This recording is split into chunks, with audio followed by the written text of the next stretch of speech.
Hello and welcome. You're watching News Central Television. I am Judith, the TV. It's time for News Central now, and here are the top stories at this hour. Trade Union Congress pickets Finance Ministry in Abuja over unpaid allowances and poor welfare practices. Police officers chasing suspected internet fraudster in Ibadan allegedly shoot student heading for WAEC exams. At least 58 unidentified corpses retrieved from Libyan hospital after militia leader's death in clashes.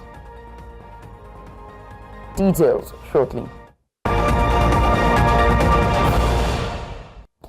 And you're welcome.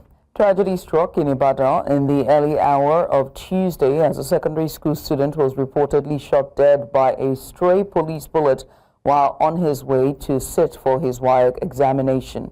The incident occurred near the welfare hospital area in Alakia, Oyo State. According to eyewitnesses' reports, the student, whose name has not yet been officially released, was in his father's car when police officers opened fire on a fleeing vehicle.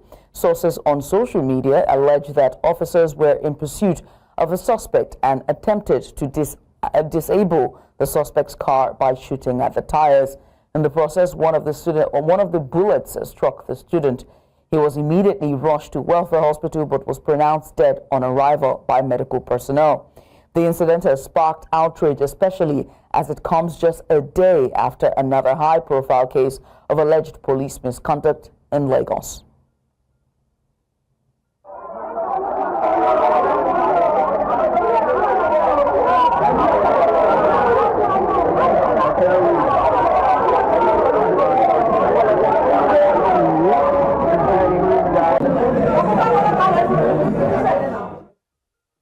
And now to education. The Joint Admissions and Matriculation Board, JAMB, has announced that it will release results on Wednesday for 379,997 candidates who retook the 2025 Unified Tertiary Matriculation Examination.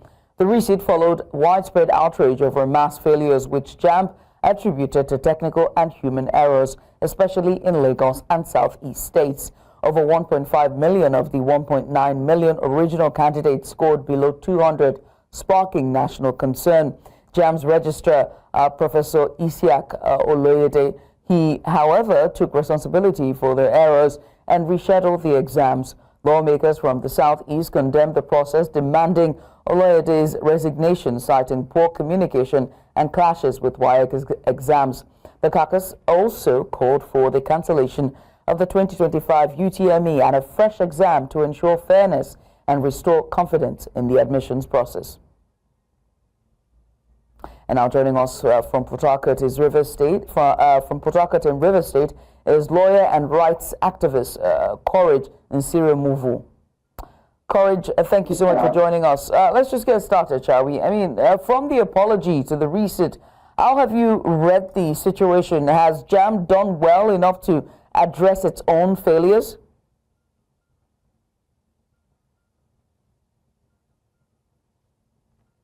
Courage, can you hear me?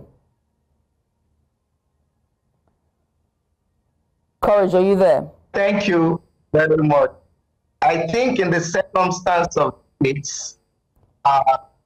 the professor has done the right thing. Basically, we have been told that this is a human error and it's also a technical glitch. And these things happens with, computer systems. However, the question that should be asked is, what department is responsible for this error that occurred in the Southeast and in Lagos, over about 157 centers. So the audits that most of Nigerians are calling should be done so that we know if this error was deliberate or it's actually something has to give in the circumstance because people were affected. Stories we have also say that somebody committed suicide when he saw his results. So the establishment has a responsibility to visit students that have been psychologically affected by the glitch or the human error, appeal to them, compensate them when necessary, and make sure that this incident does not occur again. Like I said initially, it's a step in the right direction for those affected to receive the examination, and we hope that it doesn't happen again going forward. Now, the senators from the southeast, the senators from the southeast said they have called for the resignation of JAM registrar. Should the JAM registrar indeed resign, or should he be sacked? The lesson we may have learned from this whole episode is that sometimes man proposes and God disposes in some cases. Is that enough? Should he be sacked?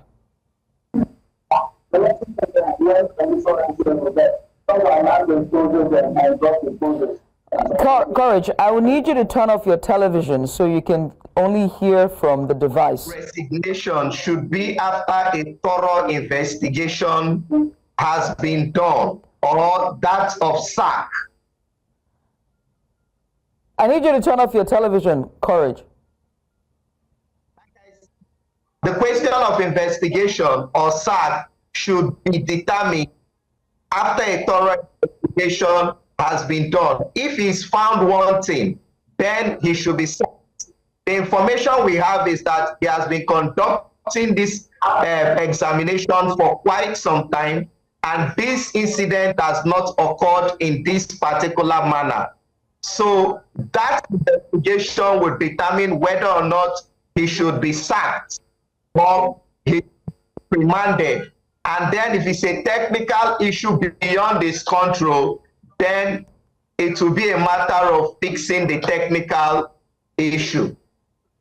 Well, and what is the, before I ask my next question, I'd like to ask you to turn off your television because we're having the feedback here. So if you can do that for me, please turn off your TV while I ask my next question. Now, what is the way forward for the students who are writing WAEC on the rescheduled date? How should they be compensated since you are calling for compensation? Courage, I have to let you go since you cannot hear me. That was Courage in Sirimovo. He joined us live from Rivers State. We move on now over to union matters as members of the Trade Union Congress of Nigeria on Tuesday protested at the Federal Ministry of Finance in Abuja over what they described as lack of welfare, allowance arrears, and other emoluments for workers.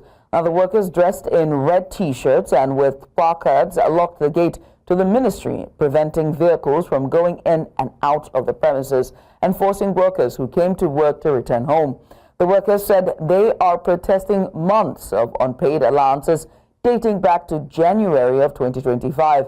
They vowed to continue the protest on Wednesday if their demands were not met. The Industrial Relations Officer of the Nigerian Nuclear Regulatory Authority branch of the TUC, Patrick Solomon, said the management of the ministry was insensitive to the workers' request. Yeah, we don't really know why you guys are here. Coming here, they refuse speaking with us, no placard inside. Why are you here, sir? No, but this is your opinion, because there are placards inside. Except if you need glasses and I can borrow you my own. Now, we are here because of withheld IGR accruing to NNRA. However, due to reasons we don't know, Oga, we are in a jet age. If you cannot reconcile the meaning of NNRA, then research is Nigerian Nuclear Regulatory Authority. Absolutely. So if you don't know the full meaning, I've told you. Now, their IGR is withheld, and we are finding it difficult to reconcile why. Because their contemporaries in the same sector have been paid. And it is important I educate you that it is from this IGR that pensioners of NNRA are paid, that workers earn their salaries and allowances. So if the IGR is withheld, invariably they will not be paid their salary. I have also told you that the value of the minimum wage, 70,000, is already eroded by inflation and high cost of living. So if they don't pay as at when due, you can imagine what will happen to the working people. And I also told you that the Honorable There are indications that the federal government is not very transparent in the articulation and presentation of the 2025 budget of the Federation. A civic tech organization promoting transparency and accountability in Nigeria's public finance budget raised the concerns, describing the budget as lacking adequate disclosure, particularly regarding its revenue framework. The organization pointed out the absence of budget breakdowns for key agencies such as the National Judicial Council and TEF Fund. Additionally, budget noted that the budgets for a number of government-owned enterprises, including the Nigeria Port Authority and the Nigerian Customs Service, were missing from the proposed budget. Among many other concerns, the organization also raised concerns over the allocation of 2.49 trillion naira to regional development commissions under personnel costs, arguing that this approach obscures the true nature of the operational expenses and undermines transparency and accountability.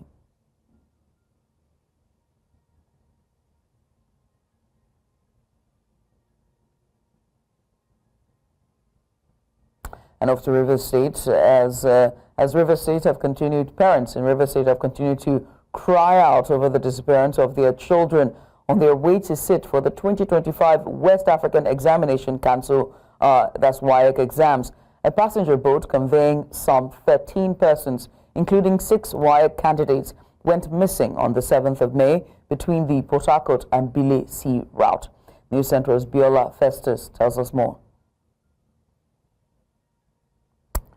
We will bring you that report in our subsequent bulletin. In the meantime, Rivers State Sole Administrator Ibok Ite Ibas says his administration is focused on laying the groundwork for good governance and sustainable development. Ibas made the statement on Monday in Port Harcourt while declaring open a 4-day leadership training workshop organized by the Rivers State government in partnership with the National Institute for Policy and Strategic Studies, NIPS. According to Ibas, the training marks a significant step in repositioning the state's public service to meet the evolving needs and expectations of citizens in a rapidly changing world. And joining us now is Gloria Harry. She is a public affairs analyst and she joins us from the capital of Rivers, Port Harcourt. Ms. Harry, thanks so much for joining us. I mean, from your perspective as a resident of Rivers State, have you seen any recent signs that suggest the state is indeed laying a foundation for good governance? Thanks for having me. I can't, in recent times or in recent days, Ibas has been in the news, and this workshop is also in the news. So I don't have details of what they are supposed to benefit, that's the PAM sets and the directors. So since he has said it's going to enhance their productivity, we're looking for the result at the end of the day to know how impactful this training will be. But I would like to say that in every organization, training and retraining is critical for productivity. So if Ibas has seen maybe a lacuna or he has seen a deficit in manpower or their capacity to actually perform the way they ought to, and he has organized this, the state government, has organized this workshop. We hope that taxpayers' monies are not spent for jamboree or something. We're hoping that at the end of the day, like he has said, he's laying the groundwork, a solid foundation for good governance. So we'd like to see what comes out of this training. So what's the current situation? I mean, you're in Rivers State. What's going on in terms of the political crisis? So far, so good. What can you tell us? You recall I said once or twice when I was here, and I advised that the protests, they are taking it too far. And you saw what happened when the women walked out on the First Lady and the things that came out after that protest.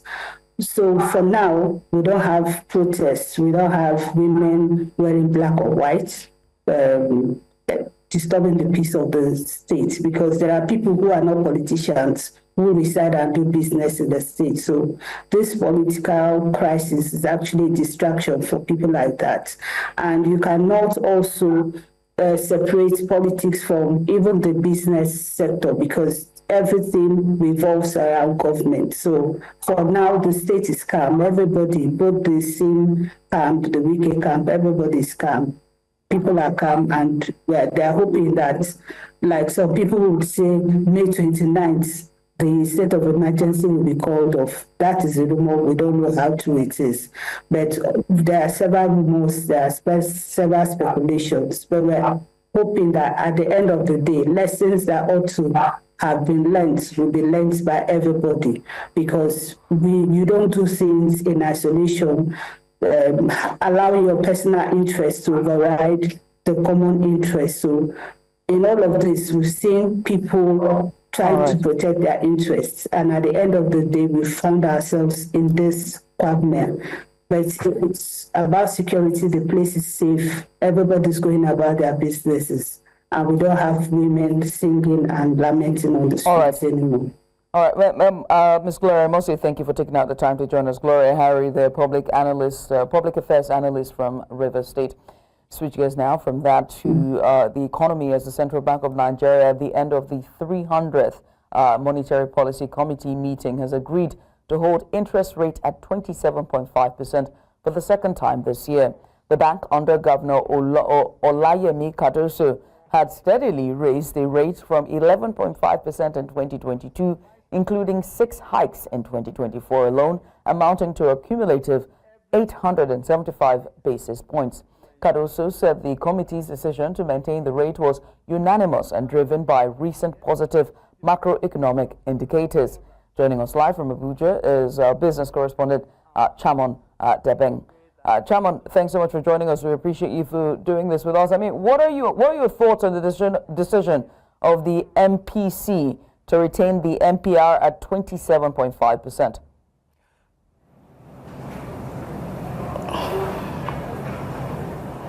I'm very sure that most analysts will tell you that it was definitely a very good move to retain it at 27.5%, because we saw the effects that it had. Yes, it did play a part in slowing down inflation. Of course, we did see that in the figures, you see it, but it did have an effect on small businesses. It had an effect on startups. It had an effect on the manufacturing sector of our market. It was a good decision on the part of the central bank to do that. We'll bring you that interview in a subsequent bulletin. But first, let's go on a short break, shall we? When we come back, Chairman is on standby to give us more update from the MPC that just concluded. And welcome back. Following the 300th Monetary Policy Committee held by the Central Bank of Nigeria and the decision to increase interest rates to retain interest rates to 27.5%, which have seen a 4-time hike in just 2024 alone. We're joined by our business correspondent who joins us live from Abuja at the scene of the meeting, and that's Chamon Debeng. She was with us earlier. Chamon, you were saying that this was expected. All the analysts are applauding this, but please go ahead with your submission from earlier.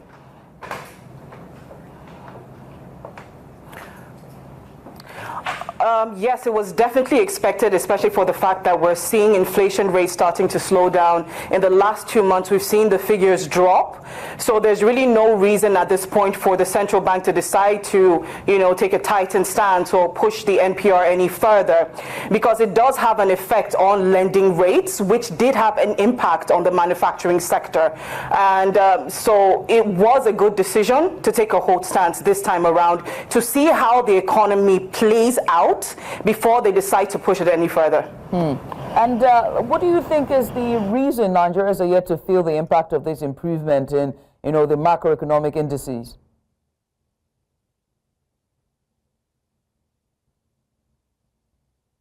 So far, we've seen some level of stability when it comes to our FX exchange rate, coming from NIFEM, from Bureau de Change as well. We're seeing prices of fuel starting to ease, but at the end of the day, the people are not really feeling these impacts because the price of fuel is still on the high side.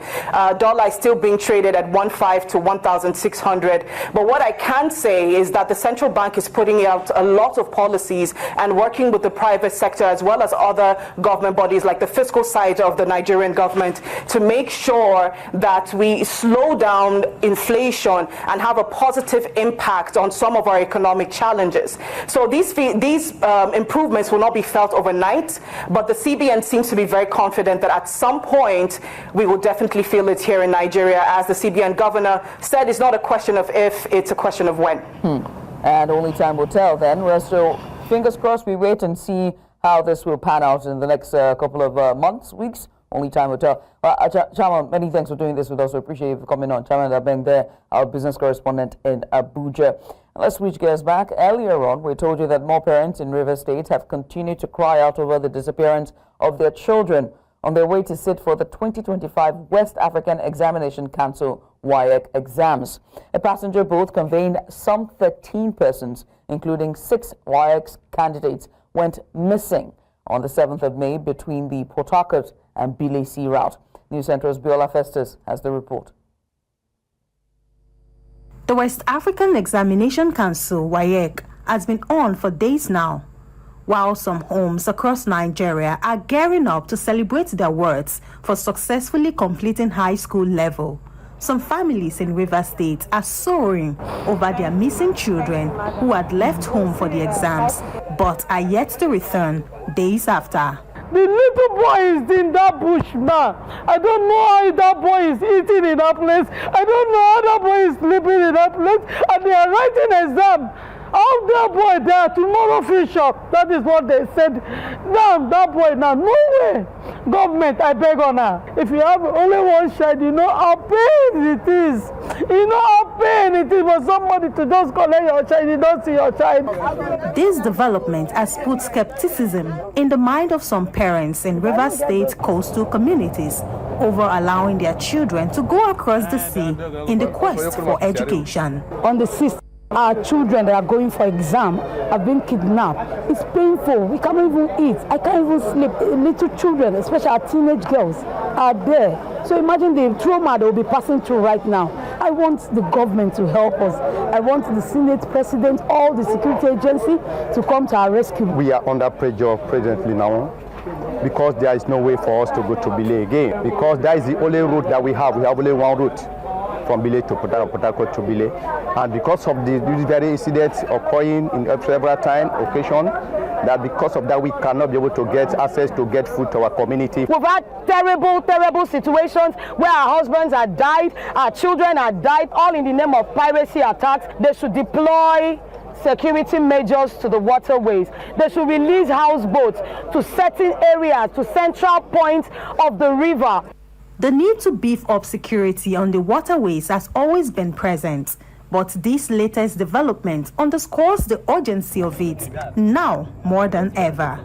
For Mosiend, it goes to vindicate our position over time that establish JAMB and WAEC centers across the riverine communities in the Niger Delta. The Ministry of Education will be doing the Niger Delta people and the riverine people great good if they can consider this as very important for the sake of accessibility to education. The kidnapping incidences on the Bile-Port Harcourt waterways is gradually becoming a daily occurrence. Natives lament that they are yet to see actions from the government to curb the menace. In Rivers State for News Central, Biola Festus. And off to Tanzania, where the opposition leader, Tundu Lissu, has appeared in court over a treason charge that carries a potential death sentence, vowing to continue his fight for reforms. Supporters cheered the opposition leader as he entered the Dar es Salaam courtroom on Monday, wearing a "No Reforms, No Elections" shirt and holding a draft of a proposed new constitution. His Chadema party has been barred from contesting October elections after demanding electoral reforms. The case has drawn regional attention. Kenyan rights activists, including former Chief Justice David Maraga, have been detained at the airport while attempting to attend the trial. His lawyer said the case has been adjourned to June 2nd as investigations continue. Meanwhile, the president of the country, Samia Suluhu Hassan, has warned foreign observers not to interfere in Tanzania's internal affairs. Kesi hii imesikilizwa katika mahakama ya wazi, bali kama kulikuwa na changamoto nyingi sana za kuweza kupata watu wengi kuweza kuingia mahakamani, lakini idadi ambayo ilijaza ukumbi mahakama vijana uliweza kushiriki. Sasa katika kesi hiyo kwamba upande wa serikali umesema kwamba unaendelea na upelelezi, bado upelelezi haujakamilika, hoja ambayo ilipingwa vikali sana na mawakili wa upande wa mshtakiwa. We are all very keen, or those who are interested or are keen about democracy in our countries are very concerned. That's why we just came to stand in solidarity and see how the proceedings are going on. And off to Libya, where Libya's UN-recognized government has recaptured Abu Salim prison in Tripoli after deadly clashes with militias and has pressed for a permanent ceasefire. The violence erupted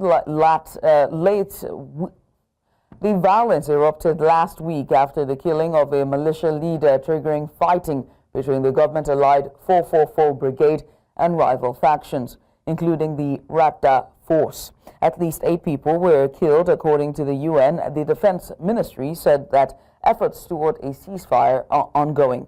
Meanwhile, the 444 Brigade uncovered a mass grave containing 10 bodies in Abu Salim, previously controlled by the slain leader's group. Calm has returned to Tripoli, but tensions remain as calls for Prime Minister Abdulhamid Dbeibah resignation intensified. Also, the UN welcomed a new truce committee aimed at securing a permanent ceasefire and protecting civilians. تم تكليفنا بمتابعة الأوضاع الأمنية بداخل منطقة أبو سليم. منطقة أبو سليم رجعت الحياة طبيعية، مدارس فتحت أبوابها، محلات تجارية تشتغل، حركة طبيعية. And off to Egypt, where its President Abdel Fattah al-Sisi has called for Israel's immediate and unconditional withdrawal from all Lebanese territories, citing violations of the November ceasefire with Hezbollah. Speaking alongside Lebanese President, Sisi urged Israel to respect the truce, which requires full troop withdrawal and the disarmament of non-state actors in southern Lebanon. Now, despite the agreement, Israel kept forces in 5 strategic positions and has continued airstrikes, including a drone attack on Sunday that wounded 2 people, 1 a Lebanese soldier. Israel, however, claimed it targeted a Hezbollah operative, not the Lebanese armed forces. The Lebanese army has been deploying across the south and dismantling Hezbollah's infrastructure. Meanwhile, the president of the country, Lebanon, stated that over 85% of the area is now under military control, pending full Israeli withdrawal. مكثفة واتصالاتها مع مختلف الأطراف الإقليمية والدولية لدفع إسرائيل نحو انسحاب فوري وغير مشروط من كامل الأراضي اللبنانية واحترام اتفاق وقف الأعمال العدائية والتنفيذ الكامل والمتزامن لقرار مجلس الأمن رقم 1701 دون انتقال، حيث أكدنا ضرورة إنهاء العدوان على القطاع فورا واستئناف العمل باتفاق وقف إطلاق النار وإطلاق سراح كافة الرهائن والأسرى مع ضمان دخول المساعدات الإنسانية بشكل عاجل لتلبية الاحتياجات الملحة للمدنيين الأبرياء في غزة. لذلك ندعو المجتمع الدولي إلى تحمل مسؤولياته في إلزام إسرائيل بتنفيذ الاتفاق الذي تم التوصل إليه برعاية أمريكية وفرنسية في 26 تشرين الثاني الماضي، والانسحاب من كامل الأراضي اللبنانية حتى حدودنا المعترف بها دوليا والمرسمة دوليا، وإعادة الأسرى اللبنانيين كافة.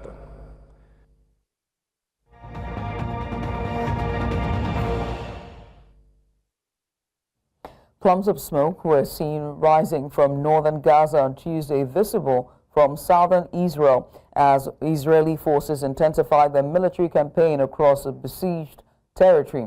The offensive, aimed at dismantling Hamas, has led to a sharp escalation in violence and destruction. According to Gaza's civil defense agency, Israeli airstrikes resulted in the deaths of at least 44 people across the region. The attacks targeted various parts of the enclave, worsening the already dire humanitarian conditions and triggering renewed fears among civilians. The latest wave of violence adds to the mounting toll in the ongoing conflict, with critical infrastructure damaged and residential areas heavily affected. Efforts to reach a ceasefire remain stalled amid growing international concern over civilian casualties. And now for more on this, I'm joined by international correspondent Afia Hagen. Afia, tell us, what's the latest from Gaza? Well, Israel said that it struck over 100 what they call terror targets across Gaza in the past 24 hours. Now, the IDF said that it included a weapons storage facility, military structure used by Islamic Jihad, and underground infrastructure as well. Now, the Palestinian Health Authority have confirmed that those strikes took place, but said that 60 people were killed across Gaza overnight. 2 strikes in northern Gaza hit a family home and a school that had been turned into a shelter, killing at least 22 people. Half of them were women and children. 2 strikes in the southern city of Khan Yunis killed 10 people. Also, that was according to the Nasser hospital. And we know that baby food was, Israel said it has lifted off the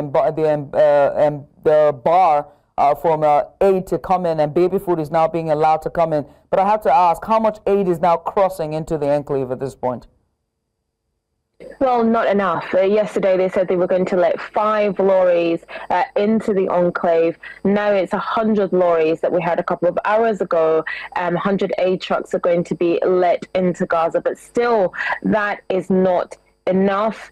The UN's humanitarian office said that they requested and received approval for 100 more trucks to be able to go into the area. This is after a warning from the UN that said that 14,000 babies could die over the next 48 hours if supplies did not reach them. Now, usually most aid organizations agree that Gaza needs around 600 trucks a day.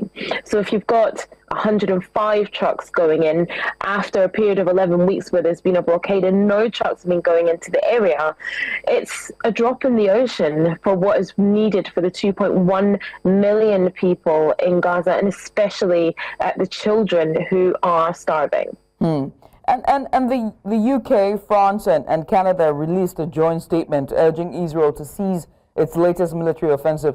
What has been the response to this? Yes, they did. You know, they released a statement yesterday saying we will not stand by while the Netanyahu government pursues these egregious actions, saying if Israel does not cease the renewed military offensive and lift its restrictions on humanitarian aid, we will take further concrete actions in response. Now, the UK today said it has suspended trade talks with Israel. Also, the Israeli Prime Minister Benjamin Netanyahu issued a furious response, saying by asking Israel to end a defensive war for our survival before Hamas terrorists on our border are destroyed, and by demanding a Palestinian state. The leaders in London, Ottawa and Paris are offering a huge prize for the genocidal attack on Israel on October 7th, while inviting more such atrocities. And he also said that more European leaders should follow the example of US President Donald Trump in supporting Israel.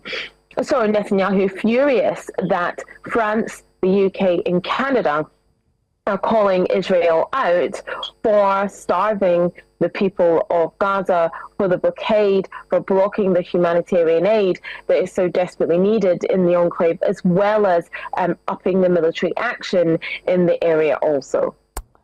Wow. Well, I mean, Afia, many thanks for such insights. We appreciate you for coming on. Afia Hagen there, just giving us a bit of insight following the details, more details there for Gaza, Israel, and of course all the other countries that are concerned about the humanitarian crisis in Gaza. It's off to Yemen, where Houthi rebels announced plans to enforce a naval blockade on the Israeli port of Haifa, escalating their involvement in the ongoing Gaza conflict. The declaration comes in response to intensified Israeli military operations in Gaza, which have drawn widespread regional condemnation. The Houthis, who are backed by Iran, stated that vessels currently in or en route to Haifa would be considered potential targets. Now, this marks a significant expansion of their campaign against Israel, which began shortly after the Gaza war erupted in October of 2023. ردا على تصعيد العدو الإسرائيلي عدوانه الوحشي على إخواننا وأهلنا في غزة وارتكاب العشرات من المجازر يوميا ووقوع المئات من الضحايا في جريمة إبادة جماعية لم يشهد لها العالم مثيلا، وردا على استمرار الحصار والتجويع، وردا على رفض العدو إيقاف عدوانه ورفع حصاره، فإن القوات المسلحة اليمنية بالتوكل على الله وبالاعتماد عليه قررت بعون الله تعالى تنفيذ توجيهات القيادة ببدء العمل على فرض حظر بحري على ميناء حيفا، وعليه تنوه إلى كافة الشركات التي لديها سفن متواجدة في هذا الميناء أو متجهة إليه بأن الميناء المذكور صار منذ ساعة إعلان هذا البيان ضمن بنك الأهداف، وعليها أخذ ما ورد في هذا البيان وما سيرد لاحقا بعين. Ukrainian President Volodymyr Zelensky has warned that his Russian counterpart Vladimir Putin is trying to buy time to continue his war in Ukraine after U.S. President Donald Trump insisted progress has been made following a 2-hour phone call with the Russian president. Now, despite Trump saying negotiations between Kyiv and Moscow would begin immediately, the Kremlin quickly poured cold water on the U.S. president's optimistic statements, saying, quote, there are no deadlines and there can't be any, end quote. Engaging in a flurry of diplomacy with calls to Kyiv's allies on Tuesday, the Ukrainian president said he accepted that, quote, there is no doubt that the war must end at the negotiating table, but warned that Russia must face tough sanctions if it continues to put forward unrealistic conditions and undermine progress, end quote. Meanwhile, heavy fighting continued along the front line, with Ukraine reporting 177 combat clashes and claiming to have inflicted more than 1,000 casualties upon Russia over the past 24 hours.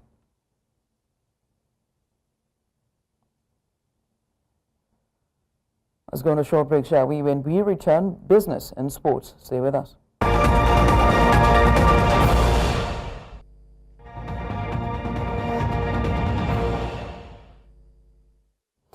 And you're welcome back. The Lagos State government will begin full enforcement of its ban on single-use plastics from July 1st, 2025 as part of sweeping environmental reforms. Commissioner for Environment and Water Resources Tokunbo Wahab confirmed the move via X, saying it follows 18 months of engagement with industry stakeholders. The ban targets disposable items such as plastic bags, cutlery, straws, and styrofoam containers, all known for clogging drainage systems and polluting marine ecosystems in the coastal megacity. Lagos had earlier banned styrofoam in January of 2024, sparking backlash from businesses citing poor notice and few alternatives. However, officials say the full ban is critical to protecting public health and achieving long-term sustainability amid rising plastic pollution. The Nigerian Navy has deactivated 468 illegal refineries and arrested 215 suspected oil thieves under its ongoing Operation Delta Sanity in 2024. Rear Admiral Ibrahim Dewo revealed this during a briefing in Abuja to mark the Navy's 69th anniversary. The operations also led to the seizure of 773,000 liters of stolen crude oil and over 7 million liters of illegally refined automotive gas oil. Authorities destroyed 361 wooden boats, 1,107 dugout pits, and 279 storage tanks used in illicit refining.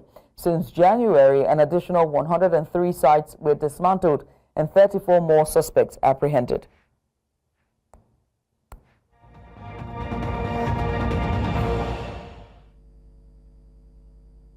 Is set for its second outing at the African Sambo Championships, sending 2 athletes to the 19th edition in Conakry, Guinea, beginning on the 21st of May. The delegation includes Martin Aziba, who will make history as the country's first competitor in combat Sambo, and Ramon Ibrahim, who will contest in sports Sambo. Both athletes are also slated for beach sambo matches. Led by Nigerian Sambo Association Vice President Hamid Sharif, the team is determined to build on past successes after securing 5 medals in the previous edition. The event marks Nigeria's debut in international Sambo, and the association aims to use the platform to boost athletes' development and international exposure. Victor Osimhen's successful loan spell at Galatasaray from Napoli has sparked global interest, but financial realities may block a permanent transfer. Now, despite being able to meet the Nigerian striker's wage demands, the club faced a major hurdle in affording the high transfer fee set by Napoli.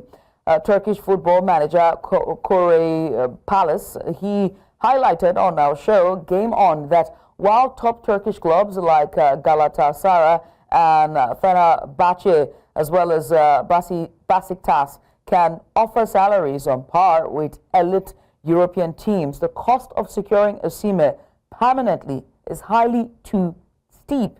Now, the loan deal includes a buy option, but with several Premier League clubs monitoring the situation, competition remains fierce. I think everybody agrees to this. You know, he's a top striker. He's got.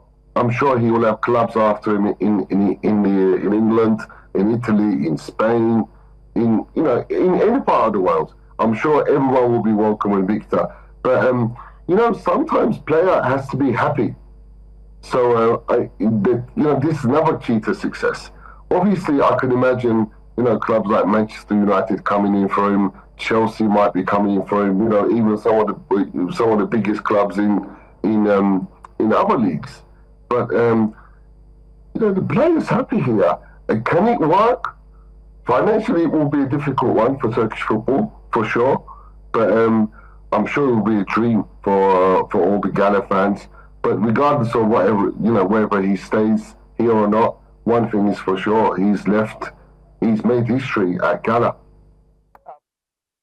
And that's all at this hour. But before we go, let's take another look at some of the major stories. Trade Union Congress has picketed Finance Ministry in Abuja over unpaid allowances and poor welfare practices. And off to Oyo, where police officers chasing suspected internet fraudster in Ibadan have allegedly shot students heading for WAEC exams. And we also told you that at least 58 unidentified corpses have been retrieved from a Libyan hospital after militia leader's death in clashes. Do remember that you can send us your eyewitness report to the WhatsApp number now showing on the screen. And while you're at it, make sure to follow us on social media. We're at News Central TV on all social media platforms. You can always watch News Central live on DSTV channel 422, on GoTV channel 23, Star Times channel 274. Find us on Avo TV and stream us live 24/7 on YouTube. Many thanks for watching. I am Judith at TV. Bye for now.